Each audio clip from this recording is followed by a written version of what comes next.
मित्रों, Bharat selection wing के YouTube channel पर आप लोगों का स्वागत है। मित्रों, हम लोग श्वसन तंत्र पढ़ रहे थे, जिसके अंतर्गत हम लोगों ने एक्सटर्नल रेस्पिरेशन, उसके बाद ट्रांसपोर्ट ऑफ गैसेस और इंटरनल रेस्पिरेशन हम लोगों ने कायदे से पढ़ लिया है। अब जो हम लोग है सेलुलर रेस्पिरेशन की बात करेंगे और उसी की तरफ हम लोग आगे बढ़ेंगे। ठीक है मित्रों, तो हम लोग आगे शुरू करते हैं अपनी क्लास। मित्रों, आज हम लोगों का जो टॉपिक है वो है कोशिकीय श्वसन। कोशिकीय श्वसन, जिसे हम लोग अंग्रेजी भाषा में सेलुलर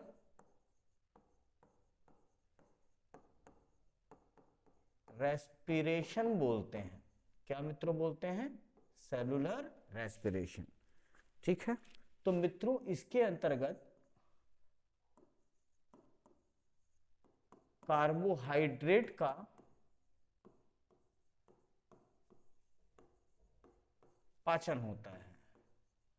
कार्बोहाइड्रेट का पाचन होता है, जिससे ग्लूकोज की प्राप्ति होती है। जिससे ग्लूकोज की प्राप्ति होती है। अब मित्रों, यह जो आपका ग्लूकोज है, यह जो आपका ग्लूकोज है, तो इसका ऑक्सीजन की उपस्थिति में, ठीक है, तथा एंजाइम की सहायता से, एंजाइम की सहायता से, ठीक, सेल का ऑक्सीडेशन होता है। ऑक्सीडेशन, जिसे हम लोग बोलते हैं कोशिका का ऑक्सीकरण होता है। और यह ऑक्सीकरण की जो ये क्रिया है, यही क्रिया हमारी क्या कहलाती है? कोशिकीय श्वसन। इस श्वसन में आपको 3 प्रकार दिखेंगे मित्रों, 3 टाइप। अब आप लोग मुझसे पूछेंगे कि इसके अंतर्गत 3 टाइप्स कौन कौन से हैं। तो पहला जो टाइप है वो है ग्लाइकोलाइसिस। मित्रों, पहला टाइप कौन सा है? ग्लाइकोलाइसिस। दूसरा है आपका क्रेब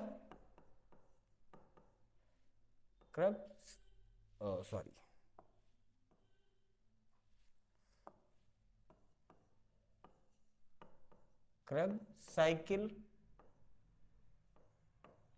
या इसे हम लोग बोलते हैं citric acid cycle. Citric acid cycle. और जो तीसरा है वो है आपका इलेक्ट्रॉन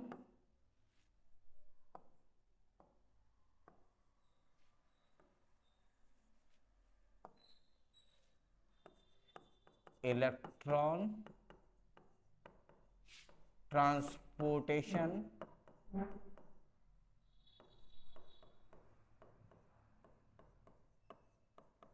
सिस्टम।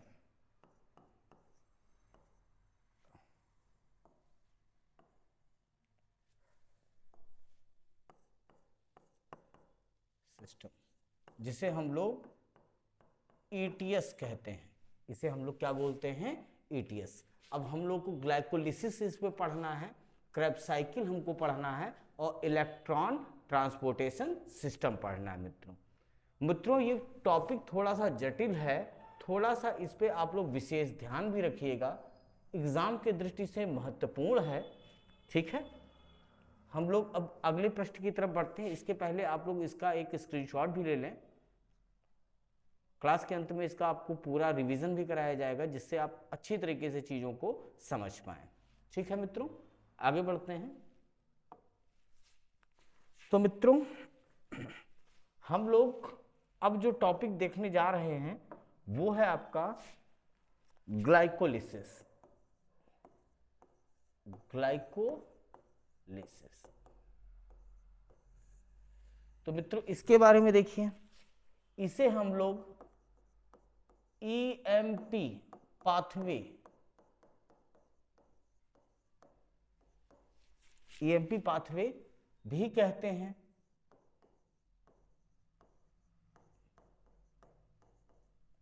इसे हम लोग ईएमपी पाथवे भी कहते हैं।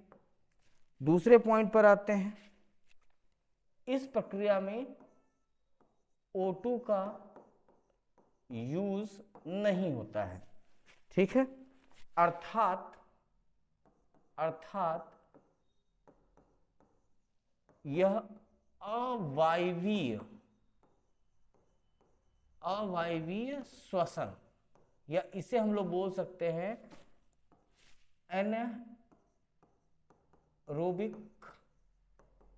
रेस्पिरेशन, अर्थात ये किसके समान है, अवायवीय श्वसन। तो अवायवीय श्वसन के बारे में मित्रों हम लोग कुछ जानते भी हैं, जैसे कि हम लोग जानते हैं प्रोकैरियोटिक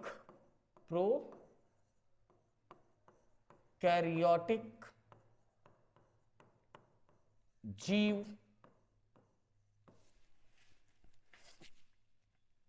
जैसे बैक्टीरिया,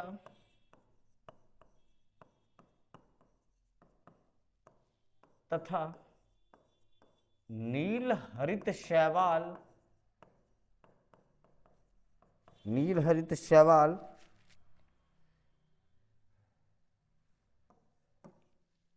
इस विधि से ही मित्रों ऊर्जा की प्राप्ति करते हैं, ठीक। थोड़ा सा इंपॉर्टेंट था इसलिए आपको मैंने इसी में ऐड कर दिया है, जिससे आपको समझ में आए। तो ग्लाइकोलिसिस प्रोसेस के अंतर्गत या ग्लाइकोलिसिस प्रक्रिया के अंतर्गत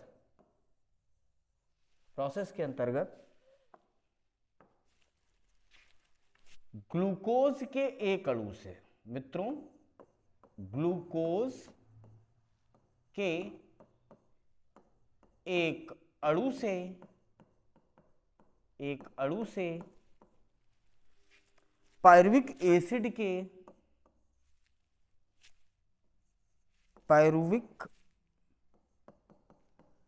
के दो अणु बनते हैं। तो मित्रों याद रखना है, यही सब चीजें अभी आपको एटीपी जोड़ने में कार्य आएंगी, ठीक है।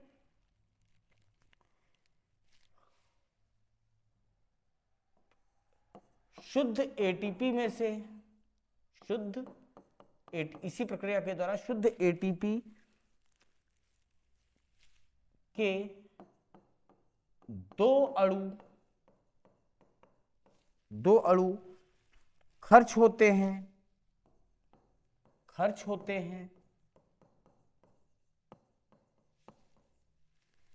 और अभिक्रिया के अंत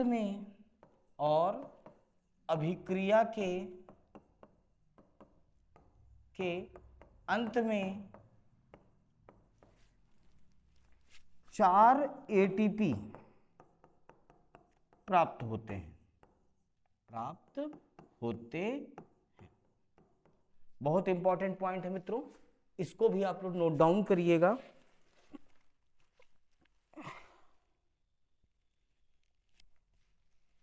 इस प्रोसेस में परमाणु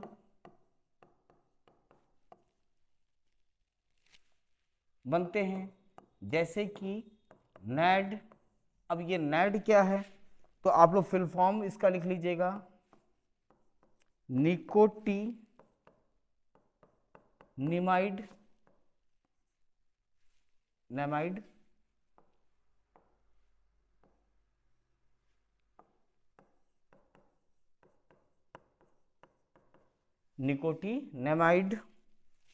एडेनिन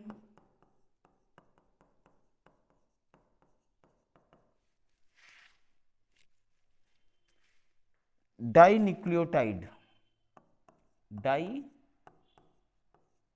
न्यूक्लियोटाइड,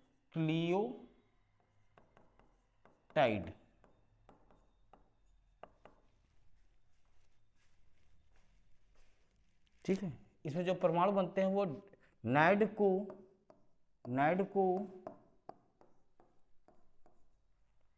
NADH में बदल देते हैं, परमाणु H का निर्माण होता है, जिसे NADH में बदल देते हैं।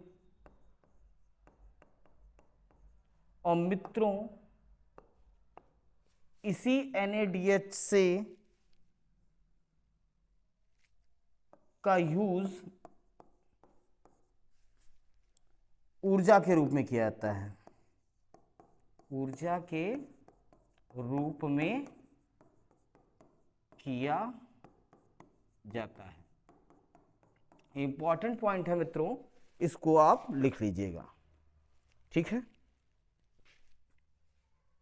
फिलहाल ग्लाइकोलिसिस का अगला बिंदु हम लोग देखते हैं, या इसी में हम लोग प्रक्रिया को आगे बढ़ा लेते हैं। तो इसी ग्लाइकोलिसिस के अंतर्गत आप देखेंगे एसिटल सह एंजाइम, एसिटल सह एंजाइम, ठीक है। ये पायरुविक एसिड, पायरुविक एसिड का ऑक्सीडेशन तथा कार्बोक्सीजाइशन,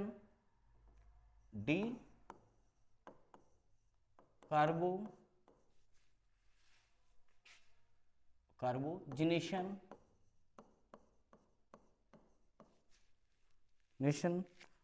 होता है, जिससे पायरुविक एसिड जो है ये आपका माइटोकॉन्ड्रिया में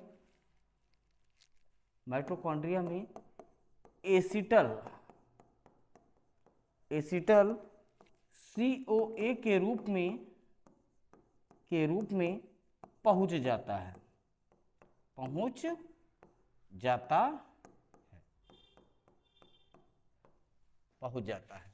ठीक है मित्रों।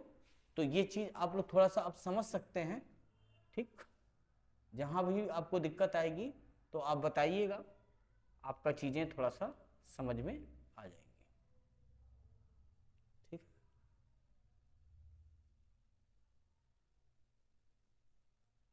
ठीक, इसका आप लोग स्क्रीनशॉट ले लीजिए, इसकी 2 स्क्रीनशॉट लीजिएगा, जिससे आपको एक इधर का भी आ जाए और उस साइड का भी आ जाए। साथ साथ में मित्रों नोट्स बनाते रहिएगा, ये बहुत इंपॉर्टेंट है, ना होता तो मित्रों आपसे कहते भी ना,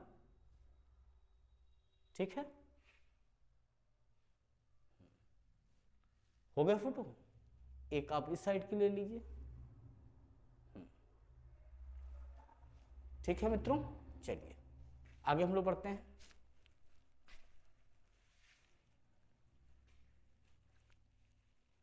ये हम लोगों ने जितना पढ़ा ये ग्लाइकोलिसिस के अंतर्गत देखा।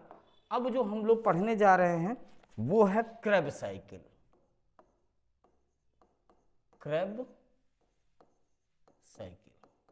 ठीक मित्रों।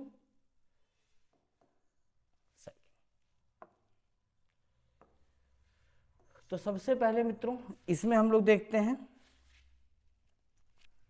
इसका जो वर्णन है वो किया है सर हैंस क्रैब ने, ठीक है। इस कारण इसे हम लोग क्रेब्स साइकिल भी कहते हैं, ठीक है। इस कारण इसे हम लोग क्रेब्स साइकिल कहते हैं।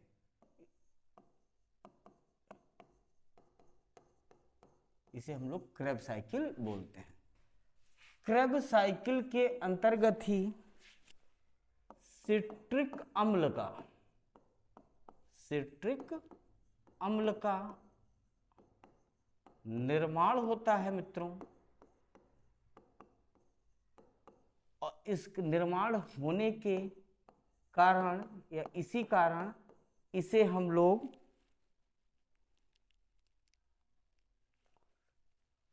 सिट्रिक एसिड साइकिल बोलते हैं।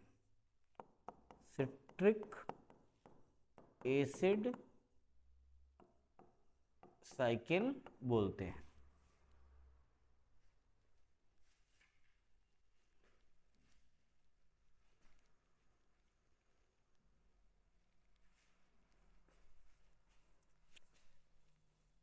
क्रेब साइकिल की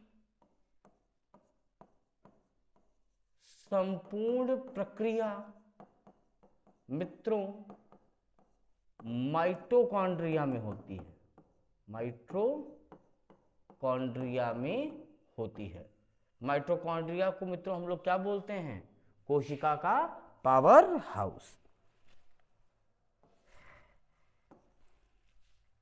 क्रेब साइकिल में अभिक्रिया प्रारंभ होती है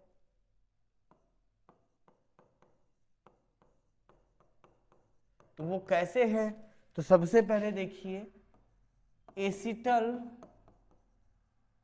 CoA, एसिटल CoA की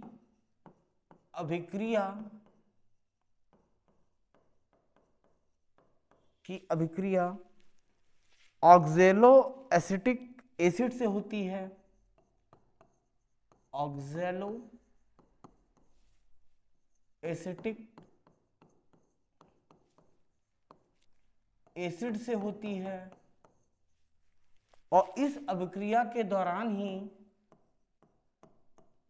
सिट्रिक एसिड का मित्रों निर्माण होता है। सिट्रिक एसिड का मित्रों निर्माण होता है। जब सिट्रिक एसिड का विघटन होता है, जब सिट्रिक एसिड का मित्रों विघटन होता है तो इस विघटन से मध्यवर्ती यौगिकों का निर्माण होता है। मध्यवर्ती यौगिकों का निर्माण होता है। मध्यवर्ती यौगिकों का निर्माण होता है। ठीक है। अब प्रश्न उठता है किसका किसका, तो आप इसमें भी देख लीजिए। सबसे पहला है आपका मित्रों ऑक्जेलो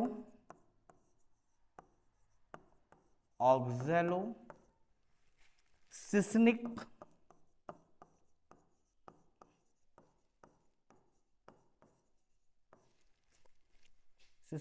एसिड। दूसरा है मित्रों अल्फा कीटो ग्लूकारिक एसिड।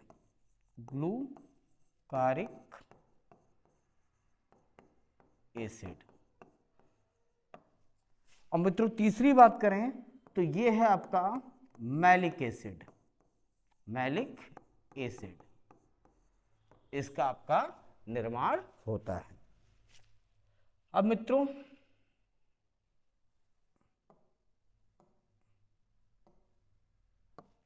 इस मैलिक एसिड में परिवर्तन के कारण,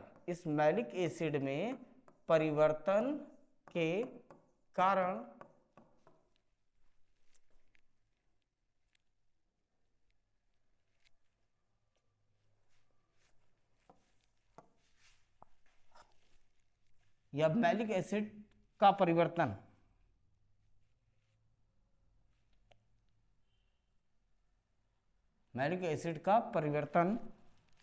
ऑक्जेलो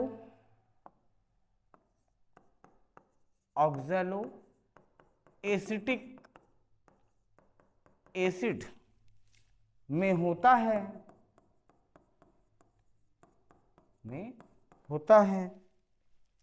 जिससे और इस ऑक्जेलो एसिड के कारण ही क्रेब्स साइकिल पुनः संचालित होता है। मोस्ट इंपॉर्टेंट है मित्रों, पुनः संचालित या पुनः चालित होता है। ठीक है मित्रों, तो ये प्रक्रिया रही, आप लोग इसका भी स्क्रीनशॉट ले सकते हैं। ठीक है, उम्मीद है ले लिया होगा। फिर इसका भी आप लोग मैलिक एसिड से पॉइंट आप अपना कवर कर सकते हैं। ठीक है मित्रों, ठीक। अब हम लोग आगे की तरफ बढ़ते हैं और अपने हर एक टॉपिक, हर एक चीज को अच्छी तरीके से समझना, उसे इंप्लीमेंट करना, यही हम लोग का काम है। ठीक है, इसके बाद में हम लोग जो तीसरा पोर्शन है वो हम लोग देखेंगे, और वो है इलेक्ट्रॉन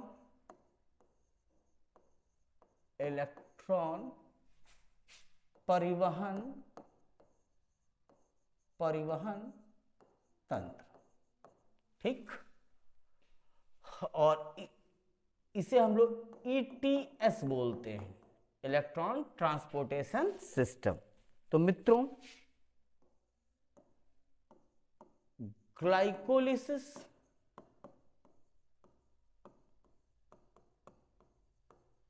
तथा क्रेब्स चक्र के दौरान कुछ चीजें मुक्त होती हैं, और ये मुक्त कौन सी होती हैं? जैसे कि आपके हाइड्रोजन आयन, इसी प्रकार से ऑक्सीजन प्लस H2। ठीक, या कहिए इन सब चीजों का क्या होता है? निर्माण होता है। ठीक, हाइड्रोजन आयन का यूज प्रोटॉन और इलेक्ट्रॉन से संदर्भ में हम लोग देखते हैं। ठीक, अब इनका जो निर्माण है ये सीधे तौर पर, लेकिन ये सीधे तौर पर O2 से नहीं मिलते हैं, O2 से नहीं मिलते हैं, या ऑक्सीजन से नहीं मिलते हैं।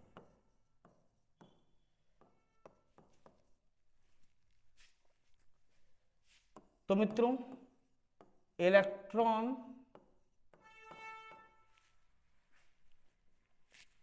श्रृंखलाबद्ध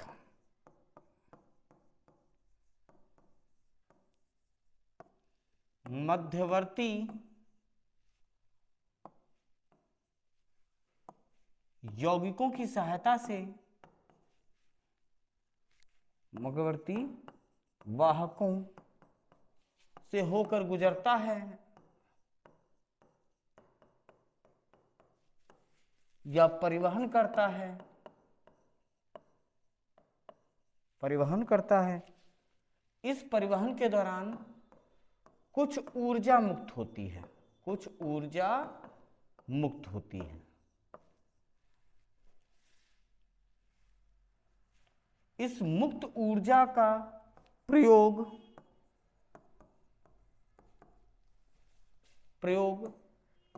एडीपी से एटीपी बनाने में होता है,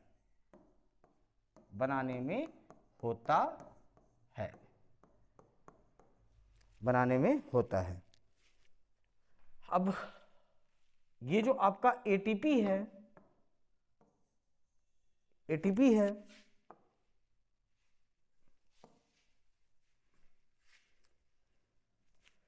इस एटीपी का जो निर्माण है ये माइटोकॉन्ड्रिया की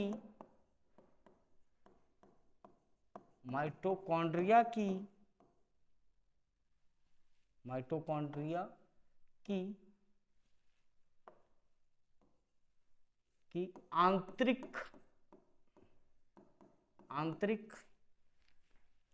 झिल्ली परत पर आधारित होता है, ये आंतरिक झिल्ली परत पर होता है।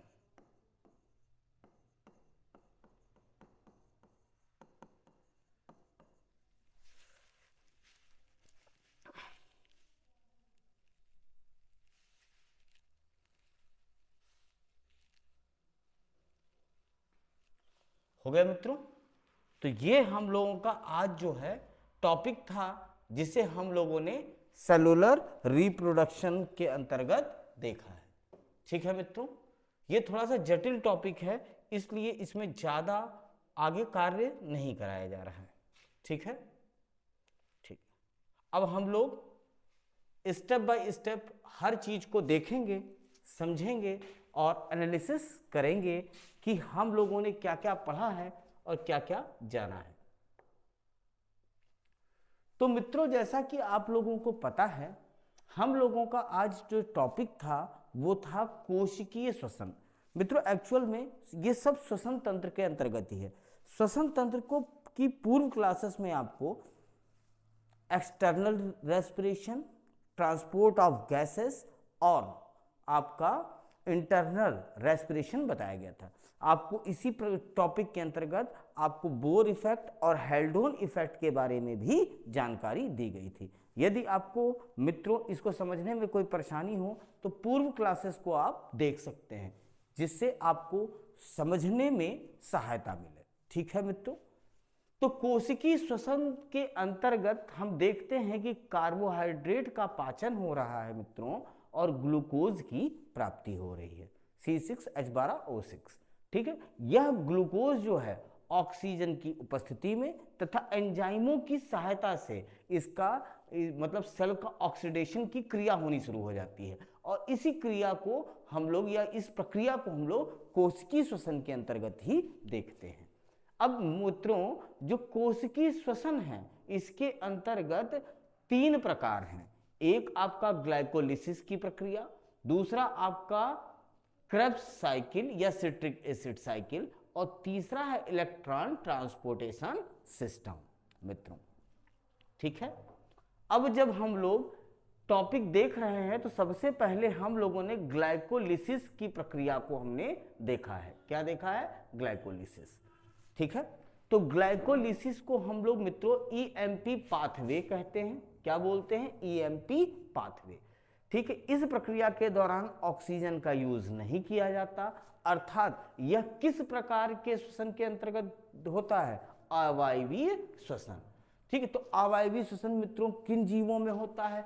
तो प्रोकैरियोटिक जीवों में होता है। अब प्रोकैरियोटिक जीव कैसे होते हैं? तो मित्रों वे जीव जिनके केंद्रक पूर्ण रूपेण विकसित नहीं होते हैं उन्हें हम लोग प्रोकैरियोटिक जीव के अंतर्गत देखते हैं, जैसे कि बैक्टीरिया और नील हरित शैवाल।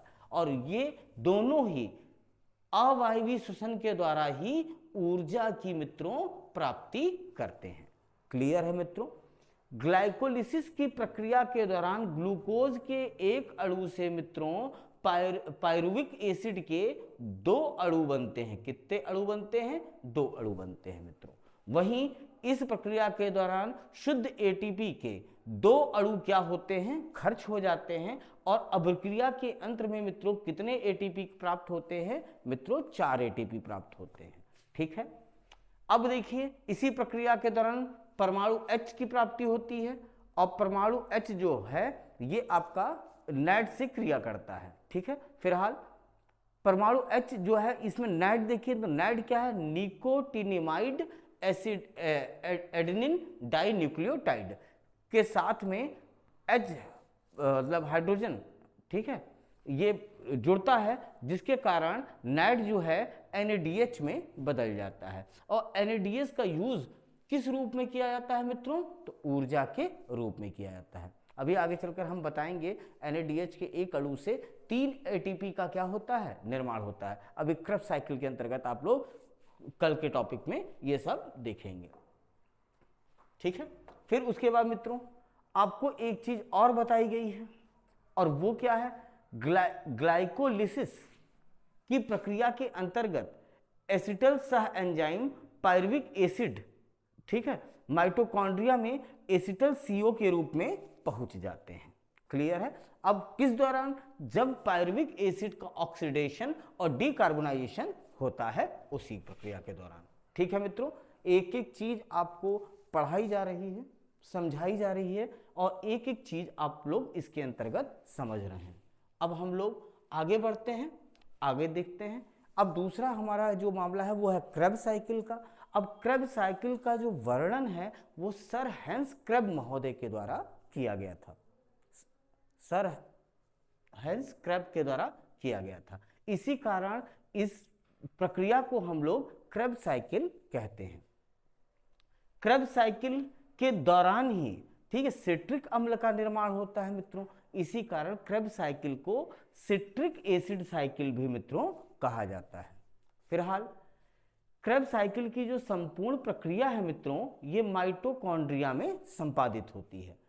ठीक है, प्रारंभ में ये जब इस अभिक्रिया का जो प्रारंभ है उस दौरान क्या होता है, तो एसिटल COA, ठीक है, ये ऑक्जेलो एसिटिक एसिड, ठीक, मतलब COA, एसिटल COA की जो अभिक्रिया है वो ऑक्जेलो एसिटिक एसिड के साथ होती है, जिसके तहत सिट्रिक एसिड का निर्माण होता है।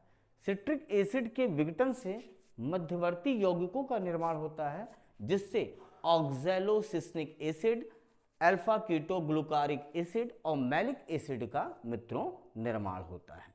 ठीक है, मैलिक एसिड में परिवर्तन होता है, ठीक है, और कैसे, तो ऑक्जेलिक एसिड में, ठीक, और इसी ऑक्जेलो एसिटिक एसिड के कारण क्रेब्स साइकिल जो है ये पुनः क्या हो मित्रों, संचालित हो जाती है। ठीक है, अब हम लोग अपने लास्ट पेपर की तरफ आते हैं। ठीक है, तो अब ये है आपका इलेक्ट्रॉन परिवहन तंत्र। इसके अंतर्गत मित्रों ग्लाइकोलिसिस तथा क्रेब्स चक्र मुक्त में इलेक्ट्रॉन परिवहन के तंत्र के अंतर्गत ग्लाइकोलिसिस और क्रेब्स चक्र की प्रक्रिया के दौरान हाइड्रोजन आयन, ऑक्सीजन और जल क्या होते हैं, मुक्त होते हैं या इनका निर्माण होता है। ठीक है, ये हाइड्रोजन आयन जो है प्रोटॉन और इलेक्ट्रॉन के माध्यम से जो है ये स्थानांतरित भी होते हैं। ठीक है, फिलहाल लेकिन ये सीधे किससे नहीं मिलते हैं, ऑक्सीजन से नहीं मिलते हैं। इलेक्ट्रॉन श्रृंखलाबद्ध मध्यवर्ती वाहकों से गुजरता है और यह परिवहन करता है, जिससे कुछ ऊर्जा क्या होती है मित्रों, प्रयोग होती है या मुक्त होती है। ठीक है, और इस एनर्जी का यूज जो है ADP से ATP बनाने में किया जाता है। अब आप जानना चाहेंगे मित्रों ADP क्या है, एडेनोसिन डाइफॉस्फेट, वहीं ATP क्या है, एडेनोसिन ट्राइफॉस्फेट। ठीक, और इस ATP का जो निर्माण है ये मित्रों कहाँ होता है, माइटोकॉन्ड्रिया की आंतरिक झिल्ली परत में इसका मित्रों निर्माण होता है। ठीक है मित्रों, इसी अब आप लोग ये भी जान गए होंगे कि माइटोकॉन्ड्रिया को हम लोग क्या बोलते हैं, तो कोशिका का पावर हाउस कहते हैं मित्रों। ठीक है, तो अब हमारा सेलुलर रेस्पिरेशन जो टॉपिक है श्वसन तंत्र के अंतर्गत, आज हमारा वो चरण समाप्त हुआ है। तो अब आप लोग को जो चीज़ें नहीं समझ में आई होगी आप कमेंट के माध्यम से हमें सूचित कर सकते हैं। अगर चीज़ें आप लोग को समझ में आए तो आप लोग चैनल को सब्सक्राइब कर सकते हैं और बेल लाइक का बटन दबाना मत भूलिएगा मित्रों।